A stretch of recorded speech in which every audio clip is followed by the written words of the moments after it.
Welcome to Lesson 2, Finding Percent Increase and Percent Decrease. So our objectives are then to determine income when your salary increases, you get a raise, for example, or perhaps decreases due to economic pressures, and these are always given by a percentage. So let's look at this table, reasons for salary increases. People get salary increases for merit increases, meaning that they have done good things in the company, or they have gotten more clients in, they have made a lot of sales, things like that. Those are merit increases. So that has to do with performance. You may also just get a salary adjustment due to, the company is doing well, and so they have decided to increase everybody's salaries by a certain amount. There's an other in there. Also, job change. Sometimes people change jobs and they can negotiate for a higher salary. Promotions account for 9%. If you pass a credential exam, so say you're an accountant working in an accounting firm and you pass your CPA exam, your Certified Public Accounting exam, you will most likely get a raise. Also, completing more education. That's one of the reasons that you might get a salary increase, or you might move to a different area of the country. There's a higher cost of living in New York and California as compared to Denver, Colorado. So you're going to get a higher salary, however, it costs more to live there. So these are some of the reasons why you might get a salary increase. So now let's look at some calculations. Let's look at salary decrease. So as we said, in today's economy, it's highly likely that salaries may go down. If you remember that our government was on a furlough and government workers did not go to work and they were not paid for those days they did not go to work, that means their salary has gone down. Teachers in Jefferson County over the last 3 years have been on a salary freeze. So in effect, their salary has gone down.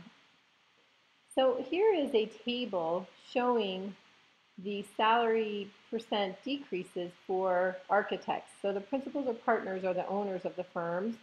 The licensed architects and the non-registered graduates are workers, architects within the firms, and then there's also interns, paid interns. And this is the typical percent decrease lately in those salaries for those workers. That's what they've experienced. So let's look at our scenario. A licensed architect working in a firm makes an average salary of about $70,000. Based on this table, what can the architect expect his salary to fall to? So what we want to do is write a generic expression and then solve. So in all these cases, you want to get in the habit of writing a generic expression that you can use for any situation.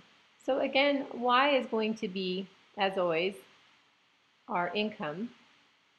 And our income is going to be based off of this 70,000, right? We're starting with this 70,000. And that 70,000 represents 100% of our current salary. So that represents 100%. But now we know that our salary is going to fall. So if we are a licensed architect, it's going to fall by negative 4.1%. So we're not going to have 100% of our salary anymore. We're going to have 100% minus 4.1%. And that's going to be now 95.9. So we aren't going to be making 100% of our salary anymore. We're going to be making a salary of 95.9% of that. So what we need to do then is multiply 70,000 by this 95.9% written as a decimal, so we move the decimal point up twice and get 0.959. And that will then tell us what we are going to be making. So let's go ahead and do that. Pull up our calculator, and we'll take 70,000 times 0.959. And that means now instead of 70,000, we'll be making a grand total of $67,130. Okay, so that 70,000 then represents X. Let's go ahead and make a generic equation using X in order to solve in this scenario. So our generic equation would be y equals x is whatever salary we start with times 1 for 100% written as a decimal minus whatever that percent increase or decrease is. So that would be a good generic equation.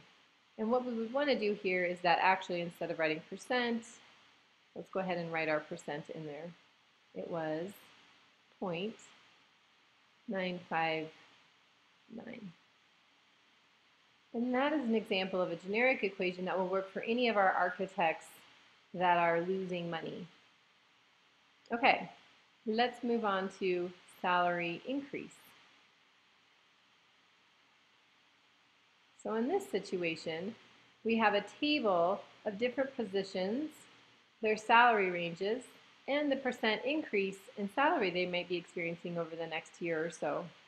Based on this table, a software developer, so right here we have the software developer, can expect to earn a salary between $80,250 and $127,250. So a fairly wide range. Based on this percent increase, 7.7%, what can software developers expect to be making in the near future? So we want to write an expression and then solve for someone currently earning $91,250. So let's actually go ahead and analyze this situation first, and then we'll write an expression to represent this. So in this case, we're saying that our salary starts at $91,250. That is our starting salary. Okay, so that represents the 100%. But now we're going to get more than 100% of our salary. We're also going to get an additional 7.7%. And again, that is additional. So we would need to add that to the 100% instead of subtracting it. So if we add that, we get 107.7%. So what we would multiply the 91,250 by, and again, we want to write this as a decimal. So if you think of 107.7%, and if we move the decimal point up twice, 1, 2, that gives us our percent. So our percent is 1.077 written as a decimal. And we can solve this.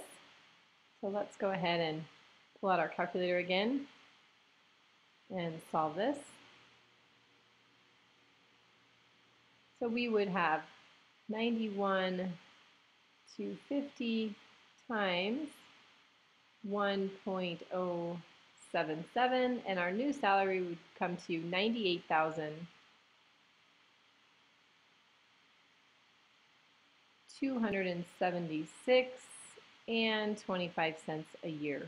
So that's our annual salary with a 7.7% raise. Pretty good.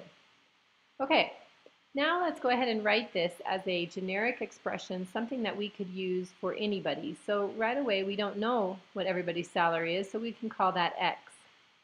But then we know that we're going to get a 7.7% raise if you're a software developer. So we would write that as 1.077, right? 1 plus 7.7% is written as 1.077. All right. Let's go ahead and summarize what we just went through. If we are looking at a salary increase, some kind of percent increase, we would take our current salary times 100% plus the percent increase. So the key is the plus, right? And if we want to know percent decrease, we take our current salary X and we multiply it by 100% minus the percent decrease that we are given. And in both of these situations, that'll give us our new salary or our new income.